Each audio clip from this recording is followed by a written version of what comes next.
Olá, pessoal, tudo bem? Estou aqui hoje, terça-feira.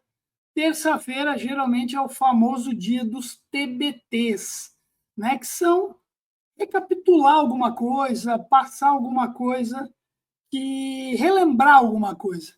E a semana passada eu recebi uma notícia muito triste.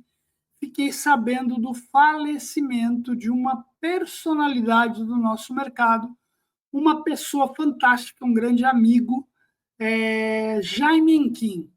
A gente ficou sabendo aí através da filha dele que ele faleceu. Jaime já era de idade, mas estava bem, com alguns probleminhas, mas enfim, nos deixou.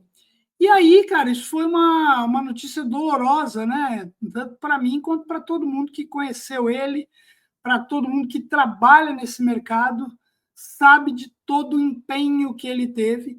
E aí eu falei, poxa vida, eu preciso homenagear o Jaime de alguma forma. E aí eu lembrei que eu tinha um vídeo que eu fiz com ele, que foi um bate-papo fantástico. Eu estou pegando esse vídeo e vou passar para vocês agora. Eu vou começar, na verdade, com a introdução, vai ser o fechamento, que eu agradeço ele. Como essa parte ficou para o final, eu queria passar isso logo no início. Antes disso, roda a vinheta.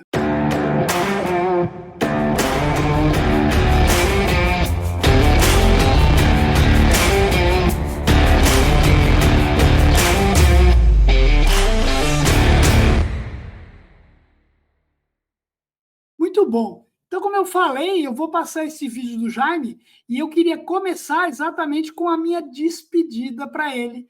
E aí eu quero agradecer mais uma vez por toda a dedicação que ele teve do nosso mercado e pela pessoa espetacular, marido, pai que ele foi.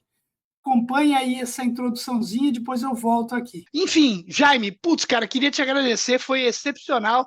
Devia ter feito esse papo com você já há muito tempo atrás, já. Maravilhoso, cara, quero só te agradecer. Você é uma enciclopédia, cara, queria te agradecer de coração. E esse vídeo eu tenho certeza que a galera vai adorar. Então, Bacana, obrigado mais também uma eu que vez. agradeço. Foi muito bom, como você falou. Nós ficaríamos aqui o dia inteiro contando causos de cobrança, Exatamente. falando das perspectivas. Foi muito bacana e eu que agradeço esse convite também. Legal, obrigado, Boa Jaime, sorte mais para uma vez. você. Vá em frente, segue o Isso jogo. aí. Muito bom. Eu quis passar isso primeiro porque, pô, foi um momento onde eu agradeci o Jaime por conta do vídeo com todo carinho e como essa é a parte final, eu não queria deixar que isso ficasse no final, queria fazer a introdução. E agora sim, eu vou passar o vídeo completo, foi um vídeo longo, mas com histórias fantásticas. A gente falou aí de saudosas pessoas também que já se foram, sobre o mestre Cláudio Alvarenga, a referência em credit score no Brasil. O nosso grande amigo também foi presidente da. Desculpa, foi vice-presidente, diretor de risco da Fininvest, Alberto Rios, trabalhou e também teve muito relacionamento com o Jaime, e inúmeras outras pessoas que trabalharam, que foram parte da equipe do Jaime, como o próprio Wagner Montemurro, foi meu chefe também, Sérgio Badur, João de Deus, cara, muitas pessoas que ele cita nesse vídeo e que, sem dúvida nenhuma, sentiram, como eu, a perda do Jaime. Então, queria que você acompanhasse agora. Não deixa de curtir o vídeo, compartilhar, assinar o canal. Acompanhe agora esse vídeo muito legal, que foi essa conversa que eu tive com ele em junho de 2023, quase 2 anos atrás. Acompanhe aí. Olá, pessoal, tudo bem? Hoje eu estou aqui com uma figura conhecidíssima no mercado de cobrança, um grande amigo, um cara que eu conheço aí há anos e que a gente já teve bastante história aí para contar. E hoje nós vamos contar um pouquinho dessas histórias. Queria apresentar a todos, não é apresentar não, porque ele já é bem conhecido, Jaime Enquim. Jaime, obrigado aí dessa participação sua aqui no meu canal. Também, bom dia. Eu que agradeço o convite e fico bastante honrado. Sei o quanto os vídeos têm proliferado aí por essa galera toda nossa de cobrança, gestão de risco. E parabéns, eu sei que você atingiu a marca aí dos mais de 1.000 seguidores, isso é Isso muito aí. bacana. E mais importante ainda é o trabalho que você faz disseminando essa cultura. O Legal. mercado agradece. Pô, muito obrigado. Sabe que eu faço isso com muito carinho e dedicação. Ô, Jaime, conta um pouquinho pra gente aí da tua trajetória, né, cara? Você começou lá atrás, Citi, Credit Card, como é que foi? Conta pra nós aí, ou foi Na antes verdade, disso? eu comecei no Citibank, né? Citi. 1970 foi o único emprego, foram 28 anos, né? Putz, Fui responsável pela auditoria do Citibank na parte de consumer, né? Private Bank, Credit Card. E em 1992 eu fui convidado para assumir a vice-presidência de crédito da Credit Card. E muito fiquei legal. lá por 6 anos e em 98 abri minha consultoria, a PGR, e que durou até 2020, quando aí definitivamente pendurei as chuteiras. Eu tinha um Pendurou de pouquinho, vez. aí pendurei de vez, mas estou sempre em contato, como eu sempre falo, eu gosto de saber onde estão os amigos, como que vai esse mercado, e principalmente para quem começou na época jurássica, né, da cobrança, e ver toda essa evolução que teve esse mercado, né, nesses 30 anos, últimos 30 anos, né, de 90 para cá, praticamente, e mais especificamente quando começou o Plano Real, né? Quando o crédito explodiu, Exatamente. e aí que a gente viu o papel da cobrança, o quanto ela é importante na concessão de crédito, né? Eu sempre dou esse marco do Plano Real, como você disse, né? Porque foi aí que o crédito realmente cresceu do jeito que começou a crescer, né? E se tornou o que é hoje aí. A gente vê um momento aí meio, um crédito meio, todo mundo tem falado, o crédito está estagnado, tudo. Ontem fiz até um post sobre os indicadores do Banco Central aí, um crescimento muito pequeno de janeiro até abril, 0,76% de crescimento da carteira de crédito. A gente tem aí 5,3 trilhões de reais de carteira, mas, cara, o momento é um momento difícil, né? Em termos de inadimplência, tudo isso que a gente tem percebido desde o ano passado, a gente vê uma curva de crescimento, né? Mas o que você vê, pegando esse marco do Plano Real, como é que você via o mercado antes, depois, e até pensando em crédito, Jaime? Conta um pouquinho como é que era antes e como é que foi depois do Plano Real. Veja, até o Plano Real, até um pouco antes, né, o crescimento era pífio, né? A gente Pif, olhando a carteira de crédito como percentual do PIB, e comparando com outros países, inclusive aqui da América Latina, né, era praticamente inexistente, né? é. Era um negócio que eh, Acho que não as chegava a pessoas... 20, né, por cento, eu acho. Ah, não, era muito baixo, Muito eu lembro baixo, que né? era 13%, 14% do Pois PIB. é, Ou seja, tinha países aí que era até 110% do isso, PIB, exato. né? Então, esse crescimento, ele foi sendo paulatinamente e explodiu com o Plano Real. E aí mostrou também uma faceta do nosso mercado. Poucas empresas estavam preparadas para esse crescimento, né? Na Exato. verdade, todos estavam aprendendo como conceder crédito. E, E e, pior e ainda é como recuperar esse crédito, como né? recuperar.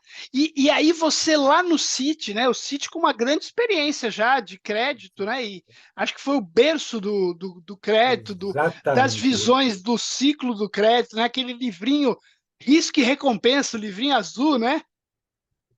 Lá era uma preciosidade, né? É, por- Preciosidade. Eu, Porque infelizmente, não tenho um desse. Você deve ter um desse, tem? tenho sim, faço questão até de te emprestar, Oh, porque realmente é uma pérola, né? Tanto que você... exatamente. Eu lembro que, na época, esse livro, O Risco e Recompensa, ele fazia parte de um curso do banco que era inédito, né? Você simulava carteiras, você administrava, você contratava a carteira, você tinha metas, né, para contratar empréstimos e, ao mesmo tempo, você tinha que projetar uma inadimplência. E a brincadeira Isso. era, não, você não vai dar só crédito para a classe A, você vai dar Vai crédito para a dar. classe B, C, e, em consequência, você tinha que calcular quantos operadores poderiam. Então, foi um Como é que você ia aprendizado. ter de custo de negativação, não era isso? Tinha um monte de coisa. Exatamente. Eu lembro muito bem disso, porque de uma forma adaptada, né? O Fernando Manfio, na Fininvest, na época que a gente estava lá, e na época de Fininvest era Tosi, Henrique Fumeiro, lembra do Fumeiro, né? Lembro, claro, Wagner Exato. Montemurro. Montemurro, então, e aí lá o Fernando, né, acabou pegando a base desse livro, né, o Risco e Recompensa, e Dele. montando o GRM, né, que foi antes do livro dele ainda, que é o Risco Nosso de Cada Dia, né, mas o GRM era o Gestão de Risco Massificado, aonde a gente treinou todo o corpo de supervisores para cima da Fininvest. E no final do treinamento tinha o game de crédito, que era exatamente essa adaptação. E Muito era legal. interessante porque você acabava levando todos esses conceitos para a prática, né? Não era um curso Exato. para... É bom saber, era bom conhecer, não. Você, evidentemente, levava ele para o seu dia a dia, Oh, né? xícara. Desculpa aqui, já me. Não, Chegou meu cafezinho aqui, então eu já vamos lá, né? Porque com esse frio que está hoje, né, Jaime? A gente olhar estava as falando. palavras é sempre bom. Exato. Jaime, e aí você ficou, você era vice-presidente de risco, crédito e também cobrança, tinha isso. E aí Falo as duas áreas. como é que foi? Porque ó, eu me lembro, eu trabalhei com um cara, eu não sei se você ouviu falar dele. Na época eu tinha 21 anos na Card System, né? Eu falo que eu nunca trabalhei na Credit Card, mas que eu trabalhei em espírito na Credit Card porque E eu várias passei. pessoas... Exatamente, era muita gente da Credit Card que foi para a CSU. E eu conheci um cara que ele chamava Antônio Carlos Krupa. Eu não sei se você chegou a conhecê-lo. Ele era da área de crédito, mas ele era analista de crédito. E aí, ele é um cara que, quando eu estava na CSU com 21 anos, ele chegou lá para compor a equipe, né, da CSU, e ele tinha 21 anos de Credit Card. Aí aquilo para mim era uma coisa assim extraordinária, né? E ele contava histórias que ele falava que quando eu naquela época a gente fazia tudo, né, Jaime? Fazia investigação cadastral, pegava a proposta, recepcionava, consultava a Serasa na mão. E aí ia para o telefone, né? E quando eu tinha que ir para o telefone, cara, eu ia agoniado, porque eu não gostava de ficar lá e tal. Aí ele falava: Ah, você reclama de barriga cheia. Aí tá aí sentado, bonitinho no telefone. Quando eu era na lista de crédito lá atrás na Credit Card, eu tinha que pegar o bolo de proposta e eu ia lá, eu ia a pé para Telefônica, para Telesp, na verdade, da 7 de abril, ia Sim. fazer investigação cadastral no orelhão, porque não tinha telefone para toda a galera na Credit Card.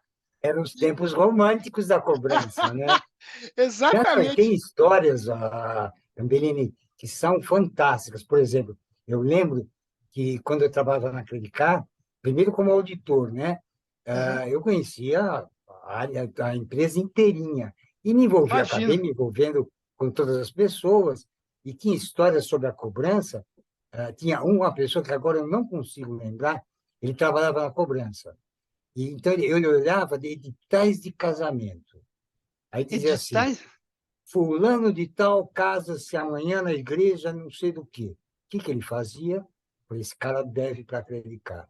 Vou lá. Tá brincando. Estava na lista na fila dos cumprimentos, e quando ele ia cumprimentar o noivo, ele dizia, você está devendo para acreditar. Você tá Quando você brincando. vai, quando você vai, não, ele era tão maluco que tinha, você deve lembrar, jogos no Pacaembu. Sim, claro. Era muito comum, durante os jogos, o serviço de som dizer: Fulano de Tal, compareça à nossa cabine de som, porque o seu carro está impedindo qualquer coisa. Isso. E aí ele ia lá na cabine, falei: esse cara deve para acreditar. Ele ia lá na cabine de Você som, tá... ficava esperando a pessoa. Então, eram uns tempos assim que a E não Credicar cresceu tinha. muito. E não tinha ainda, naquela época, o Código de Defesa do Consumidor, né, que Nada, dá todo esse impedimento, né, de você se expor o tivesse, cara. ia preso. Exatamente. Violava qualquer regra de bom senso, né? Então, eram Exa- histórias. Eu lembro que a Credicar cresceu muito. no começo, né, quando ela se associou ao Itaú, ao Unibanco, e como cresceu muito, como consequência, a cobrança explodiu. Então, na época, o presidente resolveu parar de vender, não aceita mais proposta, vamos cobrar. E distribuiu, cada funcionário da Credit Card tinha 50 contas para Para cobrar. cobrar, olha só. Imagina, com treinamento, vice-presidente, diretor, presidente, cobrando, cada um cobrava de um jeito. Não deu Cada muito um certo. Não podia dar, porque não ninguém estava podia. preparado. Enfim, as histórias da gênese da cobrança no Brasil, elas são assim, hilariantes, né? Porque não tinha Muito. muita tecnologia, né? Não Não, tinha... quando eu falo que eu consultava Serasa pela internet de escada, e aí imprimia aquele papelzinho, nada consta, e anexava na Nada proposta. consta. Não, É um negócio um, bizarro, né, de você imaginar. muito, Eu muito sempre, bizarro. eu sempre lembro do meu filho, né? Meu filho hoje está com 16, mas quando ele era pequeno, ele perguntou para mim assim um dia: pai, quando você era criança, você tinha um iPad? Aí, Gabriel, não tinha nem televisão colorida quando eu era criança. Mas é verdade, a evolução da É, nossa época de adolescente exato, foi assim impressionante, porque saímos do papel, tudo era exato, no papel, tudo era. E, de repente, você está falando aí de chat GPT, está falando de uma porção de coisas. Essa exato. molecada de hoje em dia não pode nem imaginar Não como consegue era, né? imaginar. Eu, Jaime, você sabe que às vezes eu não consigo imaginar como é que eu vivia. Porque eu lembro que eu saía de casa às 6 horas da manhã, às vezes estava escuro, e eu voltava, aí ia para a faculdade depois do trabalho, voltava às 11h30, quase meia-noite, também escuro. Eu só via minha casa com sol no final de semana. E eu passava o dia inteiro sem falar com a minha mãe, sem mandar uma mensagem, né? Quer dizer, a gente não tinha celular. Aí você fala, cara, como é que Imagina. pode? Hoje em dia a gente está num lugar, a gente já manda, cheguei, estou em tal lugar. A gente ficou também mais neurótico, né, por conta da tecnologia, né? Na época, eu lembro que quando tinha o credit score, você tinha o telefone e falou, opa, ganha pontos. Ah, não tem telefone, perde pontos. Porque era um Imagina, bem, né? era um Era um bem, bem o você telefone. declarava imposto de renda, Imposto de quer renda, dizer, e esse era o exatamente. instrumento da cobrança. Quer dizer, Exato. e era só esse. Tinha, evidente, a cobrança pessoal, que era muito engraçado, porque existiam alguns cobradores que só faziam cobrança pessoal, os valores mais Pessoal. altos. Ia na casa da pessoa para cobrar. E como você não tinha celular, não tinha nada, você ficava preocupado. O que será que aconteceu com esse operador? Será que o Não cara. foi agredido, se perdeu, morreu? Você Enfim, sabe era que, realmente era você sabe que muito eu estranho. trabalhei com consultoria muitos anos lá na Casa Bahia, né? E a Casa Bahia tem história. E aí eu lembro que um rapaz contou pra gente, eu não sei o quanto que isso é verdade, mas ficou nas minhas histórias, né? Que diz que o cobrador foi lá porta a porta e naquela época, além de fazer cobrança, eles buscavam também retirar o bem que o cara comprou, né? E aí diz que o cara foi lá numa comunidade, bateu na porta lá, diz que atendeu um cara de 2 metros de altura e ele com a camiseta Casa Bahia, né? Aí ele falou, senhor, por gentileza, o senhor comprou uma geladeira na Casa Bahia? Aí o cara, comprei, qual que é o problema? Ele falou, não, senhor, tô querendo saber se está tudo certo, se ela está É funcionando. claro. E aí, cara, isso daí virou uma lenda lá. O pessoal falava toda hora disso. Quando você acompanha, né, na verdade, a evolução, você fala, pera, nós saímos assim, de uma época de cobrança pessoal, telefone, para até hoje falar, não, esse nem vale a pena cobrar. Exato, exato. Porque você tem todos os comportamentais para dar um horizonte, para você recuperar esse valor. E como dizia o Mário Lee, que você deve conhecer, Sim, grande claro. amigo nosso, ele sempre dizia: quando você empresta, você tem uma grande possibilidade de receber. Agora, quando você dá, você deu, É, né? E aí não tem exatamente. jeito, né? O crédito tem isso, né? Ô, Jair, você lembra do primeiro credit score que vocês implantaram? Eu lembro. Me E conta aí como é que foi isso, porque eu é bom, lembro do meu primeiro na Fininvest, isso era em 1998, já foi o parto.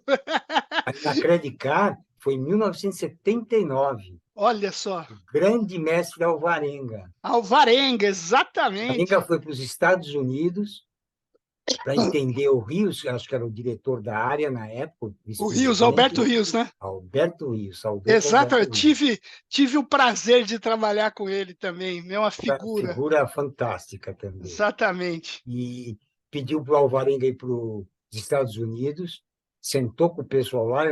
Uma das pessoas que mais conhecia a Credit Score na época era o Len McHugh. Ele vinha sempre para o Brasil para ver como que estavam as discriminações, se estava funcionando, se não estava funcionando. E o Alvarenga foi para lá. Eu lembro que quando o Alvarenga colocou o primeiro Credit Score na Credit Card, que foi em 1979, mas já estamos falando de quase 50 anos. Foi uma briga, né? Porque como que a máquina Como vai é que... dizer... Não, Como é que essa pontuação, com base em que esse negócio vai dizer se eu sou bom? Porque era mais ou menos assim. Você pegava uma proposta de uma diretora de marketing de empresa, negado. O outro era motorista de ônibus, aprovado. Aprovado. Nossa, mas isso dava cada briga. E o Alvarenga tentava lá do jeito dele, você conhecia o Alvarenga, né? Na época ele era bravo. Imagino. Não, até desde que eu conheço o Alvarenga, ele tem aquela pegada brava, né? Brava. E ele ficava doente, porque ele tinha que explicar. Explicar, que, olha, né?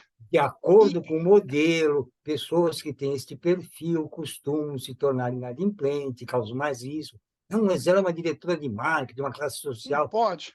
Não importa. O perfil dela, as características... Para este produto mostra que ela pode se tornar inadimplente. Então, tem um risco maior do que o motorista de ônibus. E olha só, né? E olha só, isso aí você está falando em 1979. Quando a gente implantou o Credit Score na Fininvest, isso foi em 1998. Então, quase 10 anos, não, 20 anos depois, 20 anos. a gente teve um questionamento exatamente desse, né? Que eu vou fazer o seguinte, esse negócio aí desse Credit Score não funciona. Um diretor comercial da área falou, eu vou fazer uma proposta aqui no meu nome. Fez a proposta com os dados dele, resultado, negado. Fininvest Especial, que era aquele cartão de empréstimo pessoal. Aí o Fernando pegou lá e falou, não, cara, vamos lá, vou responder esse cara à altura. Cara, e ele pegou lá e falou, tá vendo o seguinte, olha só, cara, um cara que é diretor, uma alta renda, cara, tudo certinho na vida, e tá pedindo esse produto, cara, ele tá ferrado, não é possível, porque ele não tem empréstimo dentro do próprio banco dele, não sei o que lá. Então, o histórico dessa base de diretores, disso que lá, é exatamente o comportamento para esse produto é negativo. Então, assim, eu acho legal porque você consegue sempre provar por A mais B. Por mais que o score não seja determinista e sim probabilista, né? Ele dá a probabilidade com base em fatos, né? Então, isso é muito interessante. Eu imagino, né? Até hoje, a gente vê ainda pessoas discutindo e debatendo. Ah, não, mas esse negócio está errado. Isso é normal. Eu lembro que naquele curso, o Risco e Recompensa, tem um exemplo que o pessoal que está participando do curso tem que trabalhar, que você tem essa proposta aqui com esses dados e eu quero saber se você aprova ou nega. Isso. Aí todo mundo olha a proposta, e a proposta é mais ou menos assim. A pessoa é funcionária pública, mora em apartamento de aluguel, é um benefício, apartamento funcional, funcionário público, né? Está há 2 anos na posição. E aí tem mais alguns detalhes, como idade, etc., etc., e 90% aprova. E, na verdade, na prática, o Chase Manhattan, que foi quem aprovou, negou essa conta, era a conta do Bill Clinton. Por quê? Funcionário público, apartamento funcional, menos de 2 anos na posição, quer dizer, e todo mundo aprovou, porque era o Bill Clinton. E pelo Chase Manhattan, a pessoa que caiu lá no Credit Score, jogou lá no balaio de gatos lá onde tinha a porção de gente. Não, esse perfil aqui é de quem pode se tornar inadimplente. Pode se E era tornar inadimplente. E era o nada mais que o presidente. presidente dos Estados Unidos, só isso. Muito Então, interessante. você deve lembrar do João de Deus, de Sim, Credicard. sim, sim. Ele era homem de crédito, né? E sempre diziam para ele, dizia, não me dá uma proposta que eu não sei avaliar, ela É. isoladamente. Me dá ela no meio de umas 30, 40, e eu te digo se eu aprovo ou não, que Uhum. era o famoso credit score. Eu Credit jogo score. lá, eu jogo no liquidificador, ele vai bater lá e o que sair, evidentemente, pelo menos é o que você falou, é uma probabilidade de ser um bom cliente. Não Exatamente. necessariamente será, mas Exato. Muito bom. e tinha coisas muito interessantes, né? Porque você jogava. Eu lembro que a Credit Card recebia 250 mil propostas mês, Mês. em Meu média. Deus. Era um absurdo de propostas, né? E você olhava aquilo lá e você negava 40, 45%. Você imagina o quanto o Imagina. pessoal de vendas ficava Meu feliz com Deus. isso, né? Naquela época, né? Porque Na época. hoje você negar isso é normal, né? Até baixo. Não, não, e você vai ser aplaudido até por isso, né? Exato, exato. Eu lembro que eu fiz uma consultoria para o Bradesco, Aham. e foi muito interessante, porque o Bradesco tinha um homem, um vice-presidente, que era responsável por crédito e cobrança, e em crédito ele tinha outro vice-presidente e em cobrança outro. E eu lembro que a gente fez a consultoria, saiu o resultado, e fomos almoçar. Eu e os três, o chefão e os dois, E os um de dois. crédito e um de cobrança. E aí a história foi a mesma, né? O de cobrança disse: eu sofro aqui do meu lado porque vocês de crédito não sabem aprovar crédito. Vocês dão, não emprestam. E o de crédito disse: negativo. Vocês é que não sabem cobrar. Vocês Recuperar. entram tarde, a regra de cobrança de vocês é falha, os operadores não estão treinados. E o chefão só olhando, assistindo essa discussão. Quase na hora do café, ele disse: eu tomei uma decisão agora. A partir de amanhã, nós vamos trocar. Você passa a ser. Nossa, imagina a cara que os dois ficaram. Eu já ouvi essa história, viu, Jaime? Eu Foi não um sei quem negócio que me contou. assim, É, fantástico. Então, vamos trocar. vamos ver aí, Então, exatamente. Vamos resolver o problema. Cada um vai resolver o problema. o que vocês acham que é defeito no outro, você vai O outro corrigir e vai lá corrigir. vice-versa, né? Isso aí. Então, por isso Fantástico, que eu cara. sempre fui favorável. Tem uma pessoa responsável por crédito e cobrança. No caso, É. por exemplo, a grande maioria das empresas brasileiras, né? Aham. Elas Acabam têm um tendo homem. dois. Ele acaba assumindo os dois e ele não pode jogar a culpa nele mesmo, né? Então, É, fica interessante mais mesmo. fácil, né? É um pouco complicado, né? Eu sempre Sim. falo que o homem de crédito e cobrança, o diretor ou o vice-presidente, é como dar uma bimbadinha com uma girafa, né? Ele vai lá em cima, dá um beijinho, vem aqui embaixo, dá uma bimbadinha, vai lá em cima. É um pouco cansativo, Cansativo. mas É. vale a pena. E eu acho, sinceramente, que nesse caso não tem conflito de interesse, né? Porque quando você Não, pensa nenhum.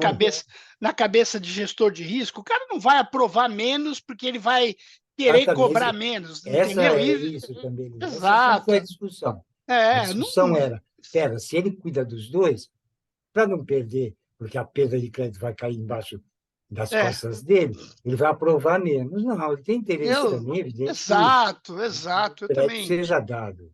Eu Né? também concordo. Eu acho Não, interessante isso também. Ô, Jaime, e aí, assim, a cobrança, né? Pô, é aquilo que eu estava comentando do meu filho, né? E que a gente falou de quanto que a gente viveu. Eu acho que difícil. A gente tem aí algumas gerações, né? Como a sua, a minha, que viveu essa transformação, né? Mas, por exemplo, meu filho, cara, nunca, não sei se viu, deve ter visto já uma máquina de escrever, né? Por em exemplo. museu, né? Em museu, provavelmente. Mas, assim, a gente viveu o negócio, né? A transformação efetiva, né? É, discadores, né? Quer dizer, você viveu lá a fichinha de cobrança, a gente estava comentando ontem, né? Que a gente estava fazendo, pô, aquela coisa do follow-up, né? Aquelas pastas sanfonadas. O É pessoal hoje não sabe horroroso. nem o que é isso, Não, né? eu não tenho a menor ideia. Veja, Cabelinho, eu fui um privilegiado, eu peguei uma geração de ouro. Quando você olha quem eram os meus repórteres na época, E o Taca, Wagner Montemurro, Elcio Exato. Santos, Sérgio Badu, imagina, Badu. todos. é, eu lembro que uma vez, numa reunião na Flórida, com o chefão para a América Latina de crédito, ele me perguntou assim: você não se sente envergonhado por todas as pessoas que se reportam a você, possivelmente conhecem mais do que você? Ao contrário, eu fico muito feliz, eu me Exato. sinto um privilegiado, porque eu peguei uma geração de ouro. Então, Exatamente. quando você E, olha essas pessoas no mercado, foram elas que fizeram essa é, transformação grande. Essas e muitas exatamente. outras. E assim, a gente vê hoje, tudo bem que o mercado de hoje, ele é, sei lá quantas vezes maior do que aquele mercado antigo, mas hoje eu sinto muitas vezes que você tem, em algumas instituições, em alguns locais, você tem uma carência de pessoas, por exemplo, como você tinha embaixo de você, com Não, conhecimento, time porque o de mercado ouro.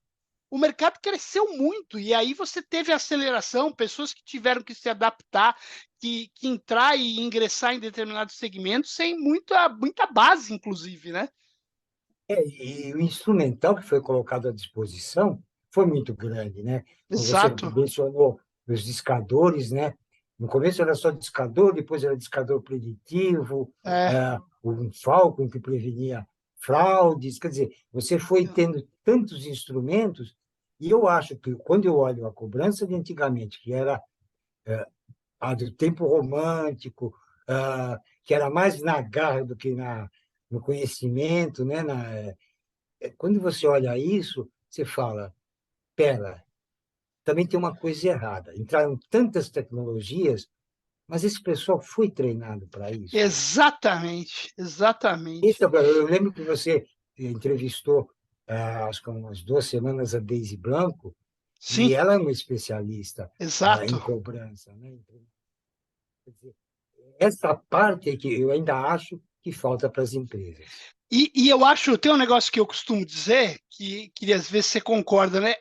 Hoje em dia tem muita coisa que virou modismo, né? Então a empresa vai Assim, lá e compra ou implanta, porque se ele não implanta, ele acha que ele não está na moda, está na moda, né? porque todo mundo E fala disso. exatamente. E aí o cara às vezes nem sabe para que aquele negócio funciona.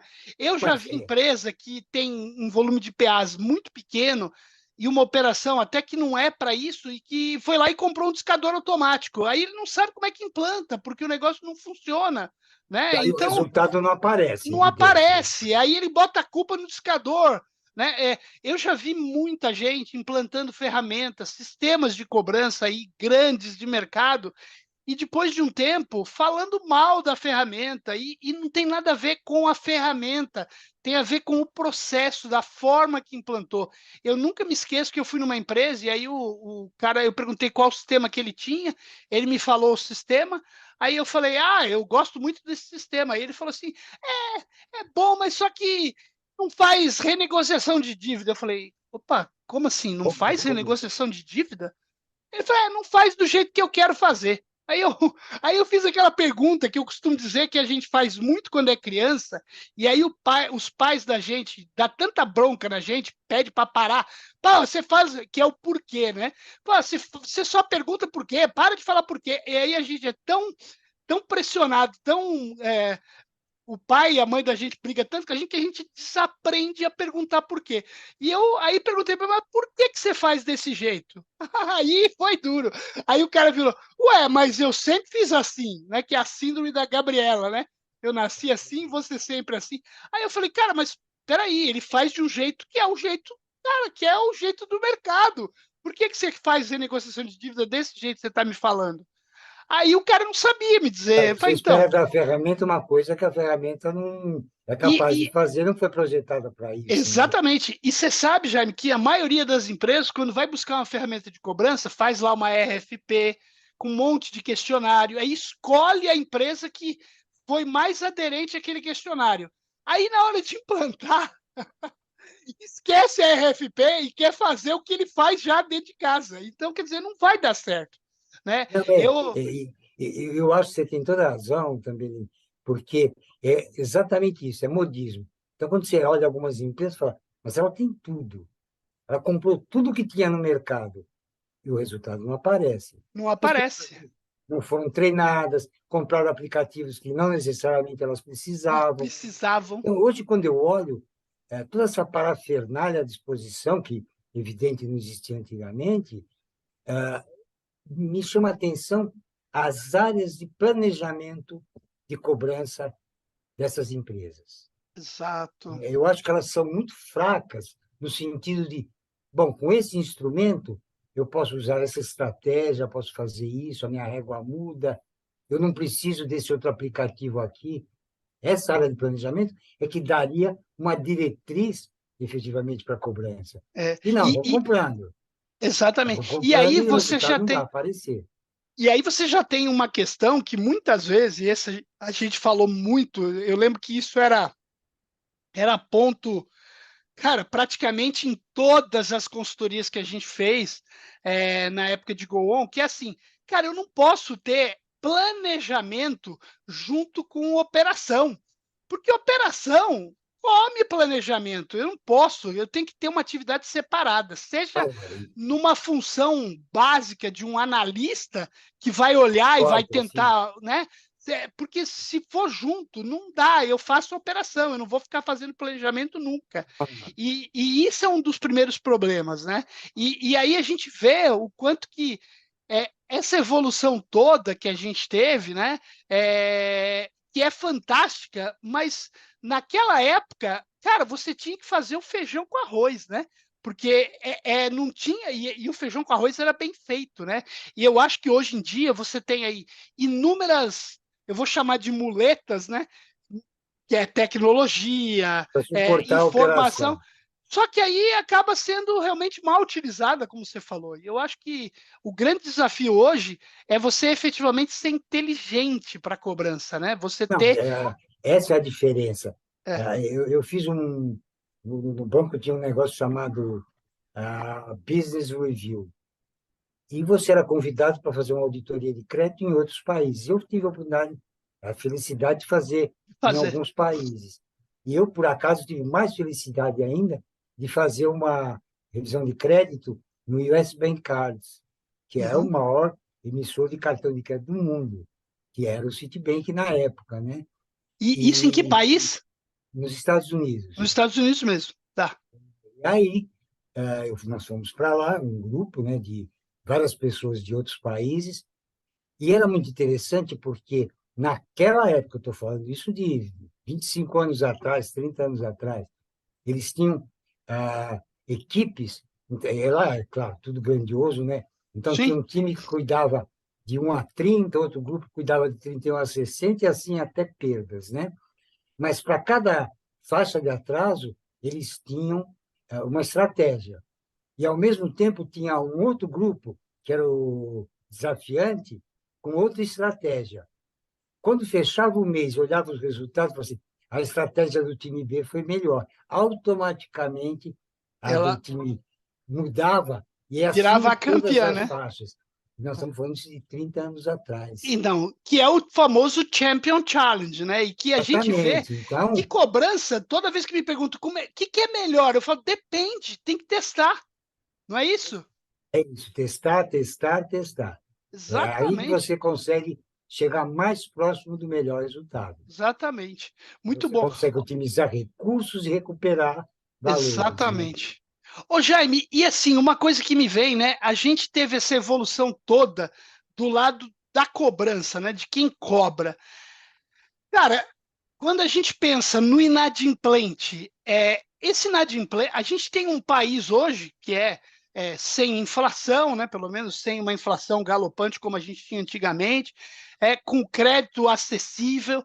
A gente tem também uma mudança muito grande no perfil da população, do inadimplente, do consumidor de crédito. E que você pode fazer uma relação, né? Quem é hoje esse consumidor ou inadimplente e o que você tinha na época? Eu me lembro que na época que eu comecei a aprender cobrança, eu lembro que a gente tinha bem aquela filosofia, não, a gente não pode deixar o cara falar, a gente tem que ser duro, tem que ser firme e tal.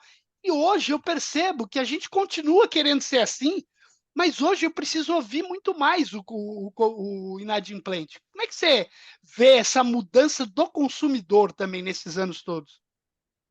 O consumidor mudou, né, Cambelinho? Na Sim, sem verdade, dúvida. ele passou a ser muito mais exigente, e ele tem uma carga de informação Muito que maior. na época não existia. É o que você falou, na época, é bater, bater, bater, e a gente sabe que o bater, bater, bater não resolve nada, né? O que resolve é se o cliente tiver dinheiro no bolso. Ponto. Exato, que no final Não das adianta, você pode contas é bater isso que, se você ele não pode tiver bater à dinheiro, não tem vontade. jeito. Exatamente. Então, como mudou o perfil do consumidor, ele ficou mais exigente, tendo todo esse acesso às informações, direito do consumidor, é uma série de regras que foram criadas. Você não pode ligar tal hora, você não pode falar isso, você não pode ameaçar.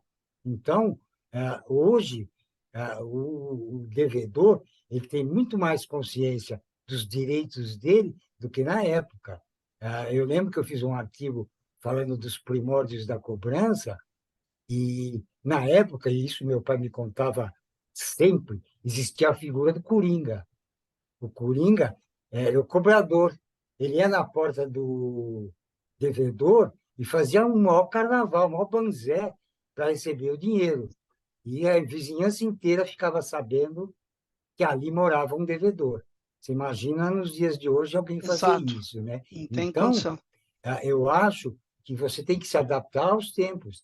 O Citibank lançou um produto, cartão, o Secured Card, né, o cartão Uhum. segurado, e lançou para a colônia espanhola, nos Estados Unidos. A inadimplência foi lá em cima. Primeiro, que os panfletos, toda a propaganda do cartão era em inglês. E Uhum. já era uma dificuldade para entender quais eram as características do crédito. E depois caía para o americano cobrar o espanhol, ou de Já, origem hispânica. E não saía a conversa. Até que pararam para analisar, falaram assim, nós estamos batendo. opa, Operadores de língua hispânica aham, vai perguntar primeiro como que a pessoa está, como está se o exato. papá, se o mamá, e aí entra na cobrança. O resultado mudou drasticamente.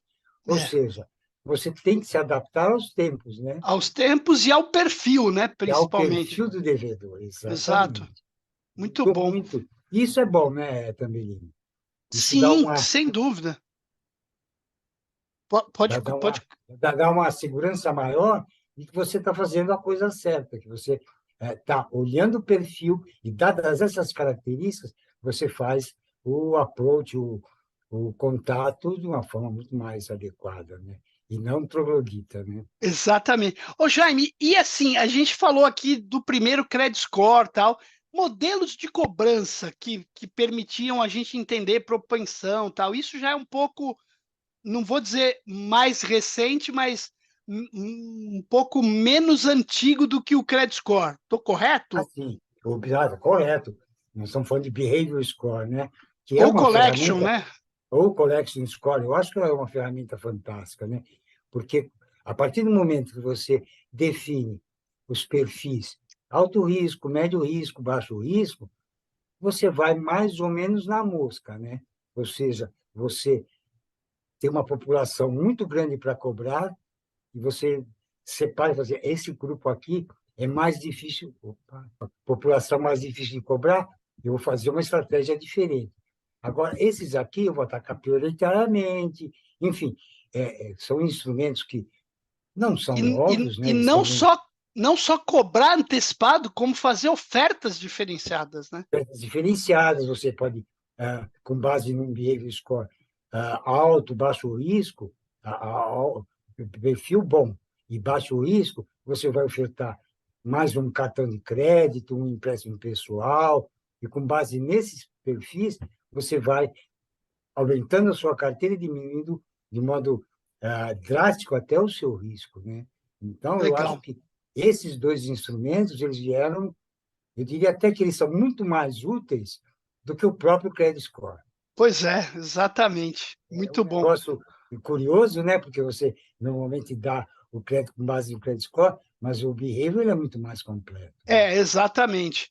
É, e aí você conhecer o cliente o teu perfil de negócio, né? Olhando para dentro de casa, olhando para o que ele está se comportando com você, né? Isso acho que é importantíssimo. Não, Ô, você Jaime, conhece o cliente, né? é, isso aí. Ô, Jaime, assim, cara, excelente. Eu ficaria aqui umas 2, 3 horas batendo esse papo com você, mas a gente já está aí meio que no momento para encerrar. Eu queria que você tentasse me dar aqui aquela perspectiva de, cara, o que mais que tem para acontecer nesse mercado? Para onde a gente vai? Tem uma coisa que eu escrevi um artigo um tempo atrás também, falando do que você comentou lá no início, falando da relação crédito-PIB, né? A gente está hoje, ontem saíram os dados do Banco Central, a gente está com 52,6%, né, do PIB. Você imagina, naquela época ela se falava em 13, então a gente cresceu 43 pontos percentuais. Mas a gente ainda tem uma relação crédito-PIB muito menor do que países aqui próximos até, Chile, por exemplo, sem contar Estados Unidos, que ultrapassa 200%. Só que a gente tem, por um outro lado, né, uma relação ainda pequena comparando com esses países, porém, alto grau de endividamento, 71 milhões de inadimplentes, cada hora que a Serasa divulga aumenta 1 milhão. Como é que a gente chega numa relação, ou a gente não vai chegar nunca, porque as características aqui, renda, economia, comportamento, enfim, são diferentes dos outros países. Eu pegaria por esse seu final aí, Tamberigo. É, Nós temos essa característica, né? O país ele vive altos e baixos há décadas, vai de exato. acordo o crédito, o crescimento do país fica complicado porque depende todo de uma política econômica e a política econômica muda a cada quatro A cada anos, governo, tem uma característica diferente, ora libera demais, ora fecha demais, enfim, ainda que a inflação seja baixa, a taxa de juros é muito alta, alto. ela corrói o poder, né? E todo esse problema econômico, num país que já tem uma série de deficiências, a população, a pobreza, a miséria e tantas necessidades, eu não vejo assim num horizonte muito curto mudança nenhuma. Eu diria até que a inadimplência tende a aumentar, Ah, o número de inadimplentes, se você for será 70 milhões e cresce todo mês que será divulgado, infelizmente eu vejo que isso pode se perpetuar ah. ainda por um bom tempo. Não E, e, vejo aí, muita e aí, alternativa. assim, de uma certa forma, isso é uma notícia que desafia a gente, né, profissional de crédito e cobrança, porque, cara, indica que a gente vai ter muito trabalho ainda por muitos anos aqui, né? E Infelizmente, trabalho na cobrança, né, que é o lado único. exatamente, E é excelente exatamente, fosse o oposto, crédito bombando, exato. a economia estável, crescendo, mas do jeito que a gente vê, a cobrança ainda vai ter muito trabalho. O senhor vai ter que Exatamente. dar ainda muita consultoria nesse mercado para que ela já até ver isso se estabilizar.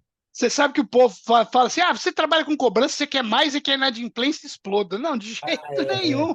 De jeito Esse é um nenhum. dogma, né? Não, de jeito nenhum, cara. Mas, pô, cara, a gente sempre sabe que a inadimplência faz parte da conjuntura, né?